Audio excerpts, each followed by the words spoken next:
quelle image vous avez, vous, de cette MEL aujourd'hui? En tant que président, évidemment. Écoutez, c'est Et une maire. métropole européenne de Lille maintenant, depuis 2015, après avoir été communauté urbaine, après avoir été Lille Métropole.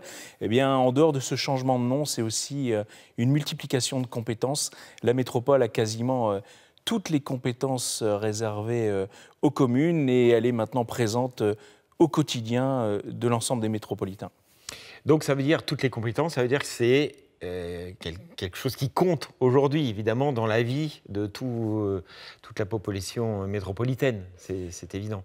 Tout à fait, eau, assainissement, résidus urbains, transport, fibre optique, économie, emploi. Vous voyez, l'ensemble effectivement des travaux à mener et le quotidien de chacun des métropolitains qui est atteint.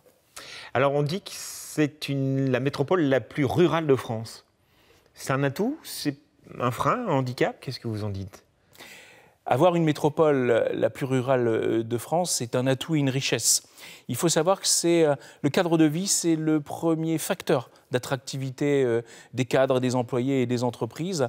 Alors avoir cette richesse, eh bien, on le transforme en atout. C'est aussi une filière avec 10 000 emplois. C'est aussi une filière d'excellence que j'ai voulu créer avec Euralimentaire, avec l'ensemble du circuit court, avec l'implantation d'une zone maraîchère à Wavrin. C'est un des objectifs, effectivement, de la métropole et un des atouts et une des richesses, cet espace rural extrêmement important. C'est aussi la métropole qui compte, si je ne me trompe pas, le plus de communes en France. Là aussi, même question, est-ce que c'est un atout ou c'est difficile finalement de travailler avec des communes aussi diverses et variées que celles qu'on connaît ici? Avec la métropole de Marseille, nous comptons effectivement 90 communes et en tant que géographe, eh bien, c'est la richesse des territoires. Il ne faut pas oublier qu'une métropole, c'est avant tout une intercommunalité. Et dans le mot intercommunalité, il y a commune.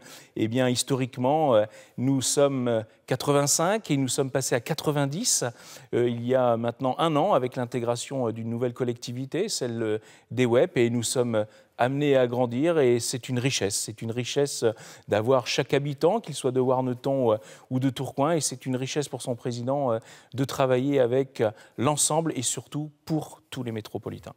Alors, est-ce que vous avez dû aussi travailler pour, alors peut-être rassurer déjà les nouveaux entrants, hein, vous avez signalé les WEP, mais peut-être aussi d'autres maires de petites et moyennes communes, puisque on nous a dit qu'au début, beaucoup étaient inquiets de voir ce mastodonte Lille-Roubaix-Tourcoing, peut-être les étouffer ou s'accaparer toutes les richesses. Vous avez dû rassurer aussi pour ça? Bien sûr, parce que c'était historique que le périmètre de la métropole s'agrandisse. Donc, nos 5 communes, nos 5 amis des WEP ont bien évidemment dû être rassurés. Vous savez, passer d'une agglomération de 5 000 habitants à une agglomération d'1,2 million, avec une autre organisation, une autre gouvernance, sans doute moins de proximité, eh bien effectivement, il a fallu expliquer, convaincre, faire en sorte de montrer comment nous fonctionnions journalièrement. Et puis, je pense que moi-même, étant maire d'une commune de 1 000 habitants, ça les a rassurés.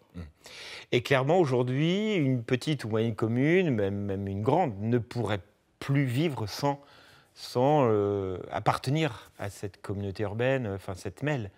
Bien sûr, la métropole a l'ensemble des compétences. C'est là où il y a la puissance financière, un budget d'1,8 milliard annuel, avec une capacité d'investissement de plus de 500 millions par an. Bien évidemment, c'est la locomotive régionale.